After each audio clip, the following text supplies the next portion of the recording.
Drop to our conversation with the brand new Warriors gaffer, Michael Nees. And of course, we are joined by the ZIFA CEO, Yvonne Manwa. Our new Warriors coach, Michael Nees, was officially unveiled this afternoon ahead of the start of the 2025 Africa Cup of Nations qualifiers. Nees will kickstart his tenure with a date against Kenya on the 4th of September at the Nelson Mandela Stadium in Uganda, before hosting Cameroon at the same venue 5 days later. Now, we'll be talking to Coach Michael Nees, but I want to start with the Secretary General of the Zimbabwe Football Association, the CEO, Yvonne Mapika-Manwa, and just talk to the agony that the nation went through in the amount of time that it took for us to get here. Perhaps you can talk to the process that got us here, so that we can all understand why it took so long to get. We're very happy we're here, but it took a while to get here.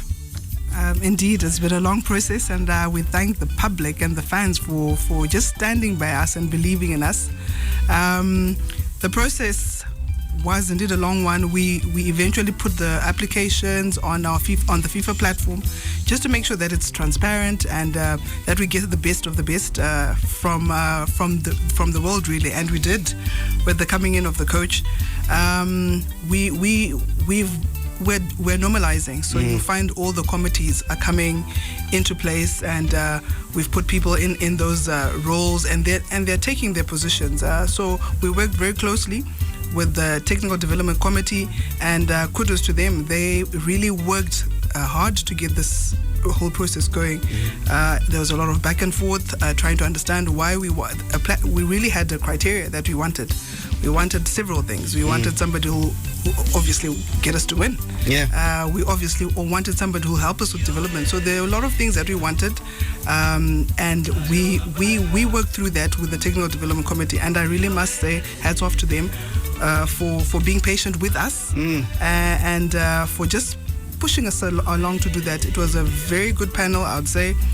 We involved everybody that is important. At least the stakeholders that are supposed to be there. Right. So in those interviews, we brought in the Technical Development Committee, obviously.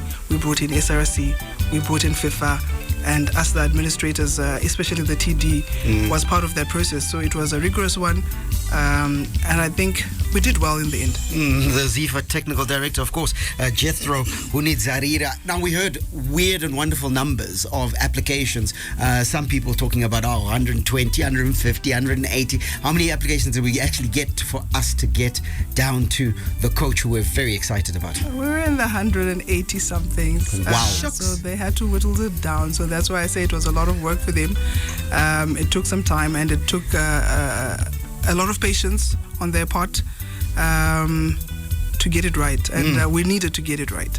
And get it right, we believe we have, because when we look at Michael Nees, he's a holder of a UEFA Pro license, an MA degree in sports science, performance physiology and ethnology from the University of Heidelberg. He's in the studio, in the flesh, ready to take up the role of head coach of the national team in Zimbabwe. Just your general impressions. Obviously, you've had some exposure to Zimbabwe, possibly in opposing dugouts, and also from a distance. General impressions before you actually get your feet under the desk. Well, I had my first impressions in 2003 when I had my first international game as a young national coach with the smallest country in Africa, the Seychelles Islands, against Zimbabwe in Harare. And the second time, also in 2010, I had a match against them. And since 2003, I followed the Zimbabwe football, the South African football also. And when I worked in South Africa between 2008 and 2012, obviously I had a few guys in coaching courses like Ian Goroba, Caetano Tembo, many others from Zimbabwe. And you follow the football, very good players come from Zimbabwe, which are playing in the South African league. And yes, and so I was very excited when that opportunity came, and finally I'm here now. The day is passing very quick because we have hardly any breaks, because we are under a bit time pressure to get everything going, to people expect the squad and the training schedule, because we're not playing at home.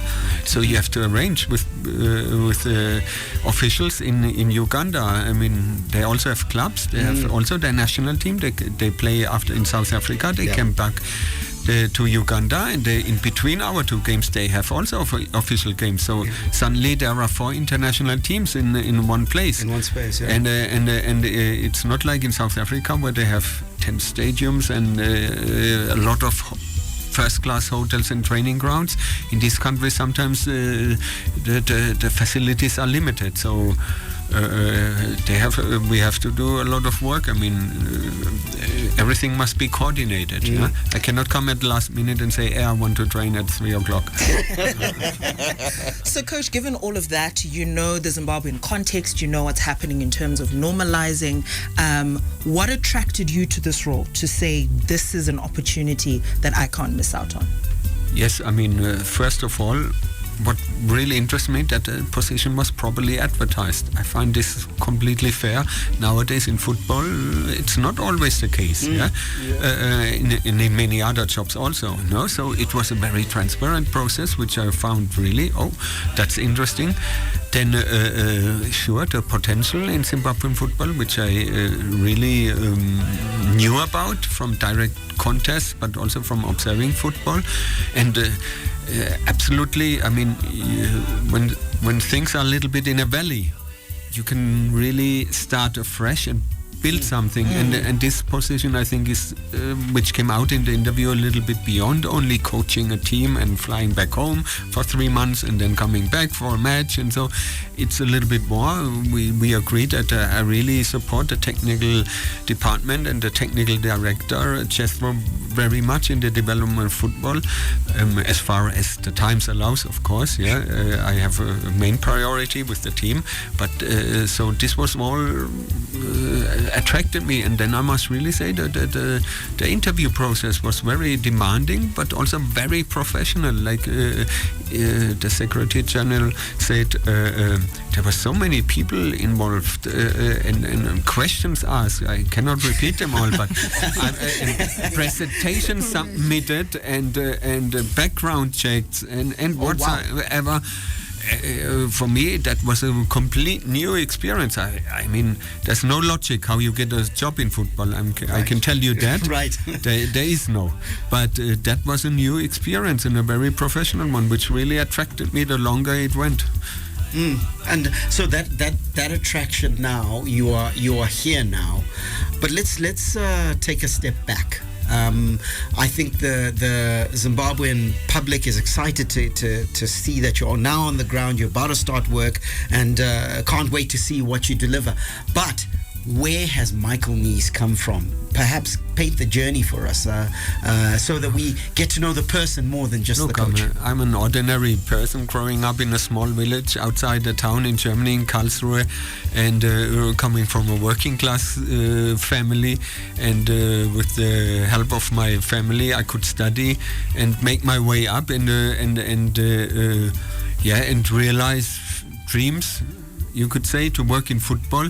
There was also other possibilities. I actually, at the beginning of my career, I quit an academic career in sports science, and I took the risk to go to Japan in 1997 for 3 years.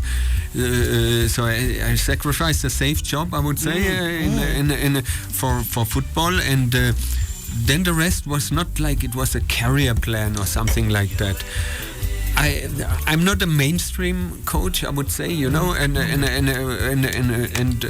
I just followed my ideas, and suddenly things came up, and there was also times where things didn't come up, yes, but every time a better thing came later, in a certain way.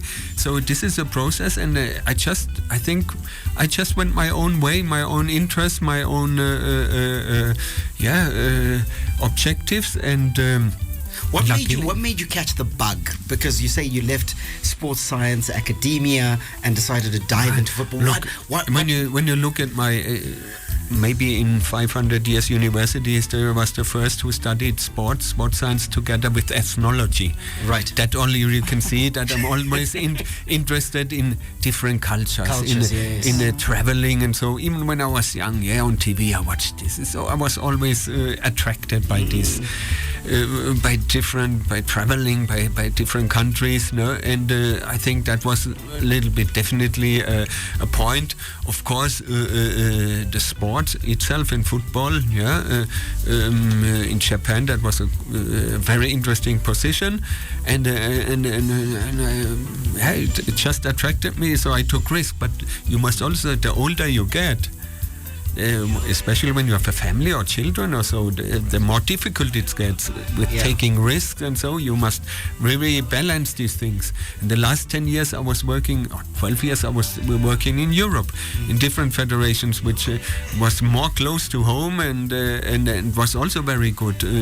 So something like I mentioned it, I can say it in another stage, but a journalist in Israel once described me, I'm a person who is attracted by international challenges. and let me tell you, there are diverse challenges in the nation of Zimbabwe, but also some great, sweet stories that I'm sure you will be able to take advantage of and enjoy. What are your impressions of African football? African football is tremendous potential. No? On the pitch, players great, but in the past, African football could have been already achieved more in international football, but you know the stories. I don't have to repeat them every time they qualify for a big tournament. The problems, it looks like they start. But I was recently also in another country. I was in Senegal and for another project, not in football, and I watched the game, the qualification, World Cup qualification game, Senegal against DRC. And I was shocked. The stadium, first class, the pitch, perfect, watered in halftime before. When you watch the African Cup of Nations, the conditions, the pitches were very often a problem, but you could see there for the first time. I could see, for me, really, hey, wow, this goes really. The ball was flowing. That helped also South African, because this is a passing team, when the pitch is now better, and you could see that the professionalization comes in, maybe with support of CAF, FIFA, I'm sure, but we are at the moment a little bit a victim of this professionalization, because we cannot provide a stadium on that level. So we have to play away. But in one side, the conditions gets better, but it's hard to follow. So there must come investments in. But really, it's progressing. When you see what in Morocco is planned. I saw this. When was it? Yesterday. This new stadium with 110,000 spectators, which they're planning. I mean, Africa is catching up, and with new more teams qualifying to the World Cup. There could be maybe the surprise. Who knows? In the future. It's interesting that you mentioned Karlsruhe, that you grew up in Karlsruhe. Do you know Sean Dundee? Of course, I know. He lives not far from my home. You made Karlsruhe very popular, in South Africa. Yes. I think he's the South African who made Karlsruhe very popular, because he was refusing to come and play for South Africa, preferring to play for Germany. But coming to Zimbabwe, your role. I want to go back to your role as the Zimbabwe football coach.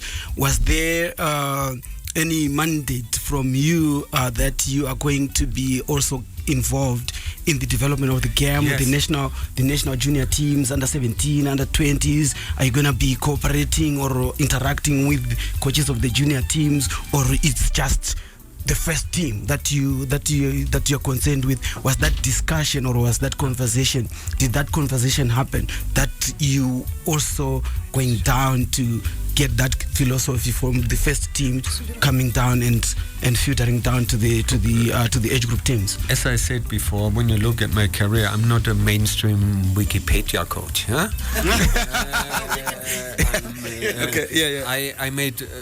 I have a little bit a diverse background, in leading positions. I must really say so. This was not planned; it happened, and I'm very grateful for that. And during the interview process, I mean, it was clear. I mean, they were looking also for profile, and it was clear that I will also offer my assistance in these experiences. What I will not do, I will not take over somebody's job in that area. I'm not interested in that, and I don't think it's fair. They have a technical director, Jethro. We had already very good exchange, and he will get my full support. I mean, I worked in many federations. The best was mostly when the TD and the national coach had a professional relation. Sometimes the TD and the national coach has some rivalry, friction, so, but one thing is for sure: if we can manage a real good relation, technical development, and the national coach and the TD and all the other stuff, then I think we can gain in that area a competitive advantage over others. We must look in every area where we can get a little bit an advantage compared to the others. They also have good footballers and good coaches and facilities and maybe resources. So you must look always where can get a little bit an advantage here, a little bit there, and I think if you work together and cooperate and really with good intentions, then you can get this 5 or 10% together to cut.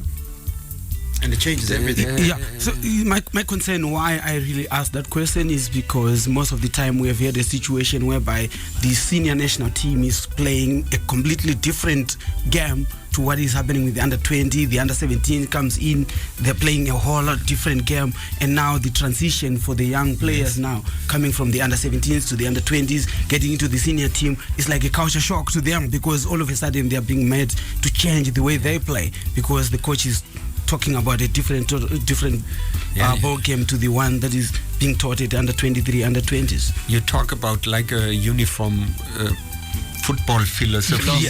Yes. But it goes back. The first maybe team which has that was maybe, or club was maybe Ajax Amsterdam, in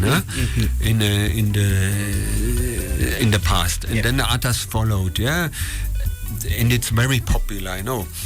But my opinion is that yes, it's a long process. This is not a short process. It is. You must always see between short-term goals and long-term goals. And you must balance them. This is very important, but also a big challenge. The best football philosophy is to get the best coaches, because they will work together and cooperate with each other. Because it is clear, that when, for example, the under 20 would play now against, I do not know, maybe Cameroon, and we would have to play against, I do not know, Burkina Faso. No, not that. I would say against the Seychelles Islands. You cannot expect the same way of playing. That's impossible. There's also an opponent which dictates. I would say, for a team like Zimbabwe, in about half of the matches, you can really stick to something like that. But in the other half, you have to divert from it. This is also part of a philosophy. You need to have the freedom to find a proper strategy. And then it comes also to a situation. In some cases, suddenly you need a draw. In another, you need to win. When you have nothing to lose, you can play different. Like when you have to balance the things. So the discussion about a uniform football philosophy, I really reflected that a lot. Is a little bit more complex than it sounds to the outside. It's nice to say, but it's a very long process indeed. We are talking to the Warriors coach, Michael Nees, who has been unveiled, has got his work permit, ready to do work. And of course, we've got the ZIFA CEO in the house as well. That's Yvonne Manwa. I'm going back to Yvonne and talk about a question. In fact, 0772 168 045 is our WhatsApp number right here in the studio. We can see your messages streaming through. Please also send your questions. If if you have any for the SG or for the coach, and we'll be able to ask them those questions. 0772 168 045. A popular question right now, Yvonne, has to do with the coach's assistants. Has he come in with his own, or is he going to be provided with those assistants? What role is the federation playing in that regard? Clarify. I thought those questions just came to us on our own WhatsApp, but it seems it's a popular question indeed. Look, we've got an understanding with the coach that we also want to develop the coaches that are here. So in our discussions, we made it clear that we would want somebody that would be able to work with locals, but he's got the freedom to pick his own assistants. Right, we've got a few policies that we're working on, and one of them is that we have to bring in, like almost as Alois was talking about, that we want to integrate the different categories in the different teams. So if it's in the under 15, we'll bring in. The under 17, we want to bring in the coach who's in the under 17, and do that as you go up. So the same thing. We're not going to impose anything on him. He's got the freedom to choose his assistants.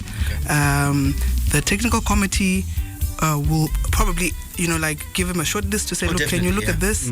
But he's got the right to say, no, I think I don't want these people. I want this particular person. So it's up to him. We're not going even if it's Barry Manandi, well, Barry, he must justify why he's bringing you on and not Mike. All right, so there you have it, Coach. Your general understanding of the game and the way that it's played here, the coaching structure, the general feel of the coaches here. Do you have that, or is this greenfield?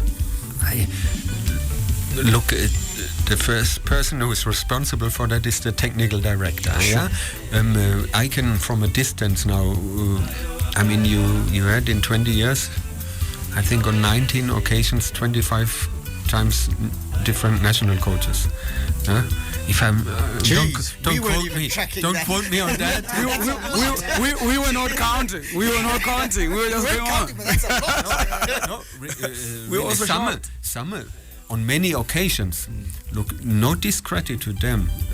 They gave all their best, and I'm sure they're also very good coaches. And under difficult circumstances, they worked and achieved good results also. But it's clear. You need a little bit more stability in that. Yes. And sometimes it's an advantage when you come from outside. I have no strings attached here. Yeah? True. I have I worked 5 years in Kosovo as a technical director, then also as under 21 national coach, and there everybody was related with everybody. It's a very small country. I was the only one non-political, I would say. My party was football, Beautiful. And so I can be, I think, in that sometimes it helps that you don't come into dilemma situations, because you feel uncomfortable to decide this or that. And I think that can really sometimes help, that you can start afresh a little bit with a different point of view. And of course, my experience in people think coaching education, not people think, some people want to think that coaching education is just about classroom, and so you can forget. It's really how can you say, reality based now and applicable on practice. And in my career, it helps me a lot to jump from that to that, or to combine both, because I always could implement ideas which I developed in that field into practice, and I could always try to verify what I did in practice with the other coaches. Right. So it was for me a very fruitful benefit to have all these different approaches. And really it helps me a lot, because it makes me much more confident in what I'm doing, because I can justify it on a theoretical background also, and sometimes on a scientific background, but sometimes also I know I have to go according to my gut feeling, and I have to throw the science out of the window. it happens also. Yeah. So, but I know then when. So as you can hear, what Michael Nees studied flows through his veins. A man who studied ethnology is talking about the value of diversity, and there is great value in diversity. 0772 168 045. We're going to take you around the 160, and then our play of the day. Then after that, we'll be reading your messages, asking your questions to both the SG and to the coach. From the front of the grid to the back of the net, it's ZiFM Sport. Around the world in 60 seconds. International sports news. We launch in New Zealand, where the All Blacks have dropped a bombshell on the eve of their trip to face the Springboks in South Africa, as assistant coach Leon McDonald quit the coaching team because of coaching differences with All Blacks coach Scott Robertson. In news from the Netherlands, Max Verstappen has cast doubt on his long-term Formula One future ahead of his home event at this weekend's Dutch Grand Prix. In the United States, after falling just short of a US Open title last year, a fully fit and confident Ariana Sabalenka returns to New York, hoping a mid-year break to focus on her health will allow her to break through at the year's final Grand Slam. And in England, the hosts were 22-0 overnight after Sri Lanka recovered from 22-0. Like I'm reading a football scoreline. We're 22 not out overnight after Sri Lanka recovered from 6-3 to be bowled out for 236 in their first innings yesterday. Let's take a look at where things stand at the moment. Sri Lanka 236, like I mentioned, and England at the moment 231 for 5 in 56 overs. That means England trail by 5 runs. So besides football, coach, what other sport would you say is one of your favorites? Oh, a lot. Really, I followed recently the Olympic Games, you know. Oh, yeah. Even the new sports there, like 3x3 basketball, really attracted me. It's very fast. Mm-hmm. And I think football can also learn a lot from other sports, you know. Mm-hmm. When you think the commitment which is needed, for example, in that's not my favorite sport, but it's also a very interesting one, rhythmical sports gymnastics. I think they train 50 or 60 hours a week on their peak. I mean, that's unthinkable in football. Or my daughter, she was doing gymnastics when she was young, and the top athletes there, at the age of 11 or so, they train 35 hours a week. You know, and not only from content, but also the way they can do a lot of damage if you train wrong. Mm-hmm. You know, so many you can learn a lot from other sports, in terms of discipline, in terms of strategies, and so. But there's many. Traditionally in Germany, we follow also handball. Oh yeah, of course. The German team was surprisingly in the final. In basketball is very popular right now in Germany. Oh. I personally like a lot, but that's not a sport you play here. Ice hockey. Yeah, that is a great sport. It's very fast. It's very physical. Mm-hmm. And that I follow the NHL in the USA, and so I like that, really. We're going to find you a rink, coach. John Bon Jovi, full name, government name, John Bon Jovi, born in Trenton, New Jersey. Did you know that, Sean? Well, you're not from that generation. Of classic rock. Here, Richie Sambora as his lead guitarist. So I know a bit about rock music. Yeah, and of course it was a great generation. No. These are the guys that made rock music what it was. Groups like Guns N' Roses, Def Leppard, Black Sabbath. You know how you know you're old, Michael? Mm-hmm. When you start thinking your era's music was the best music. That's how you know at least our era's music was like 4-5 minutes, not these like 30-second songs that you guys listen to. We've got the repeat button. You guys had to rewind. This is ZiFM Sport, far much more than just a sports show. It's prime time entertainment right here on your favorite station. We got the new Warriors head coach, Michael Nees, is in the studio. We got the SG of the Zimbabwe Football Association. I call her Madam SG. Yvonne Mapika-Manwa, she's in the studio, and we are talking about the Warriors and talking about Zimbabwe football ahead of those crucial AFCON qualifiers versus Kenya as well as Cameroon, our old rivals. Those matches to be played in Kampala, Uganda. Keep your messages coming in. We're about to hit the fan zone where you can have your say, your way, and we'll try and read as many of your messages as we can. And don't forget, straight after the news, we continue with our messages.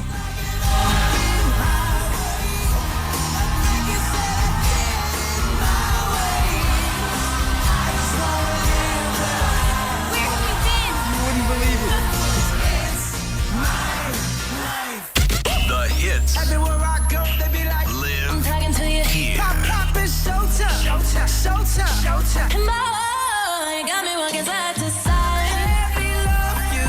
See, All that we need. Z. Rock it.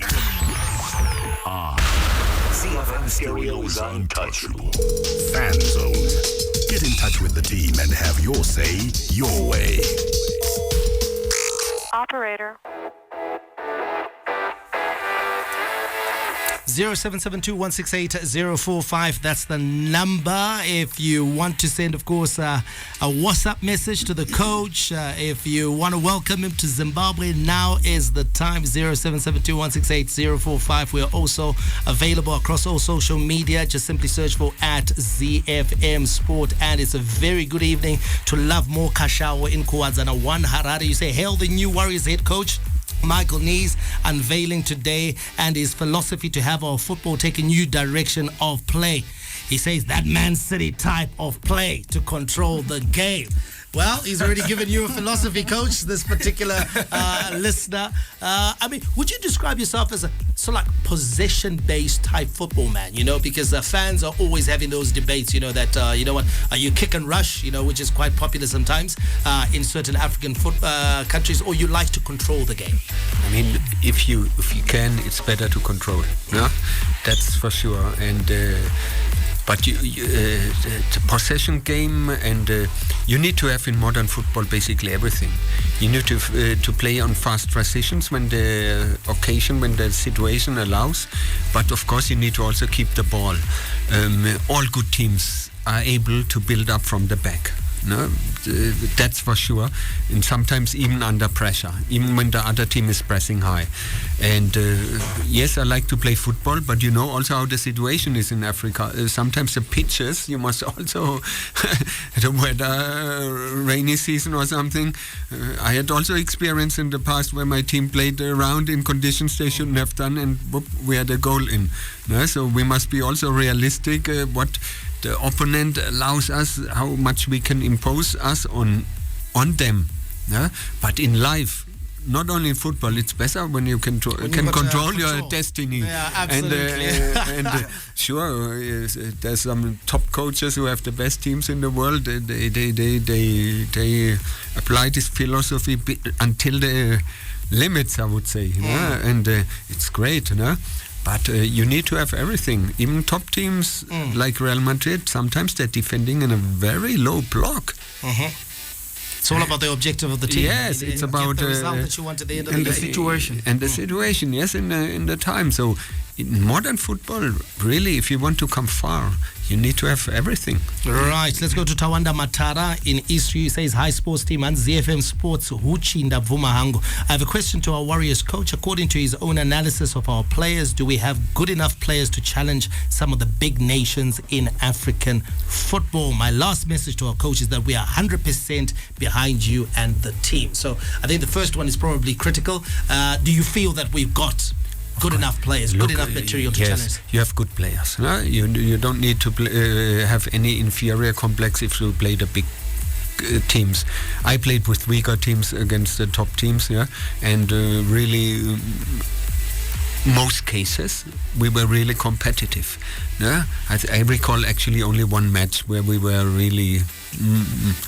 Where we didn't have a chance. No? Football is played by human beings, and there's no player which is perfect. It's a matter of you can, even if the other team is on paper a little bit better, you can compensate with team spirit, with unity, with commitment.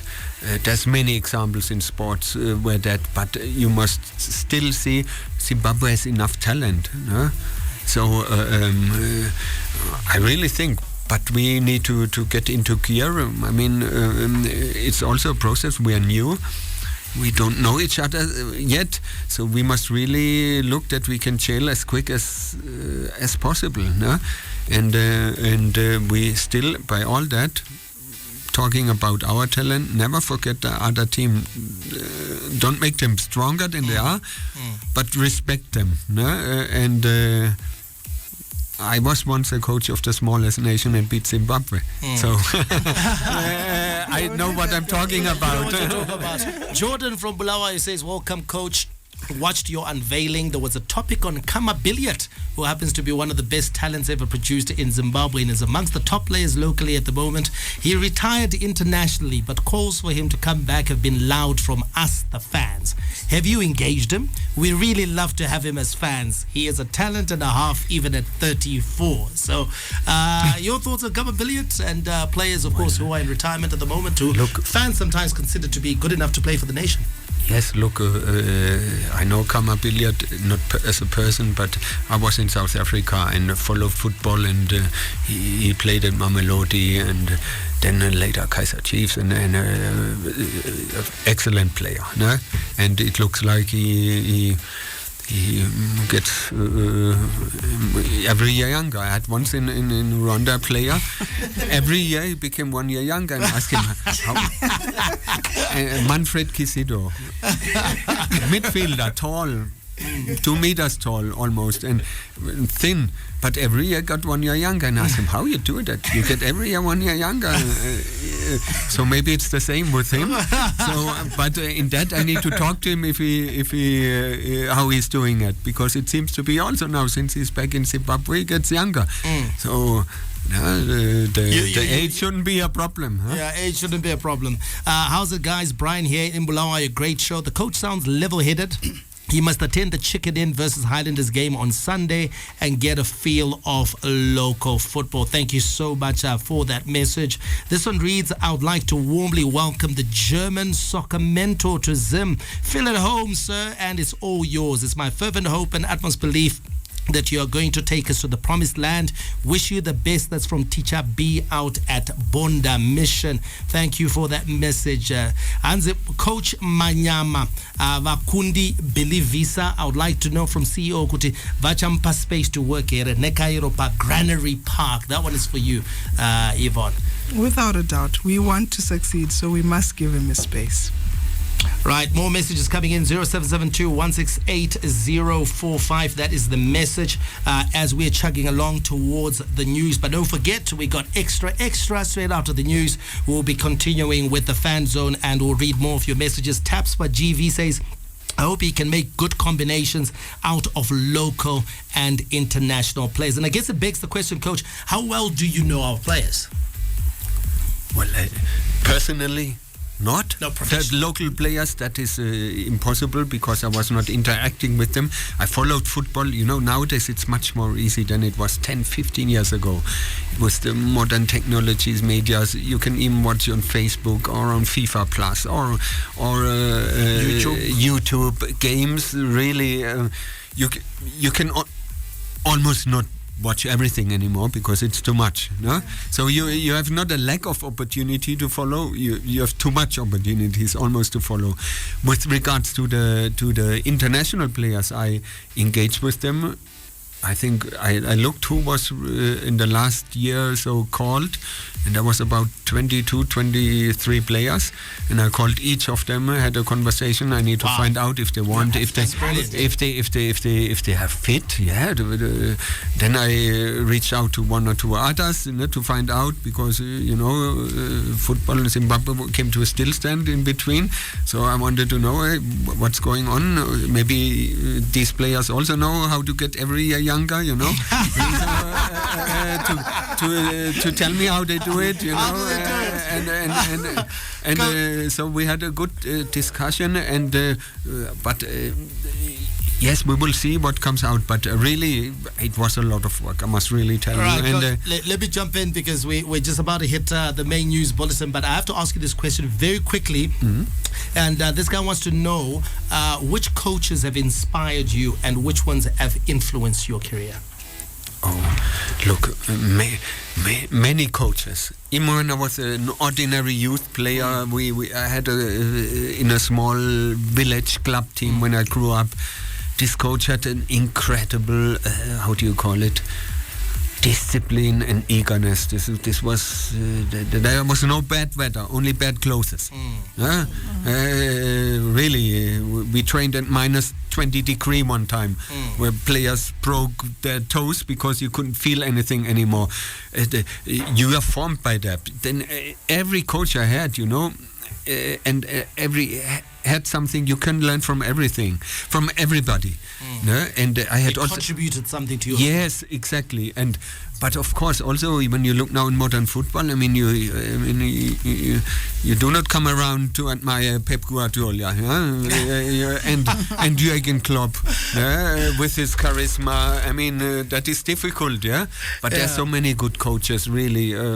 Wow. And we're hoping, of course, that you're going to lead us to the promised land. A lot of Zimbabwean fans are yearning for success, especially on the continent, and they'll be very happy to see you get off to a winning start in your first game. Coach, it's been a pleasure having you on the show. Thank you so much for coming in. Madam SG, it's your first time on ZiFM Sport, I do believe. It is. Absolutely. We want you back. We want you back. Soon.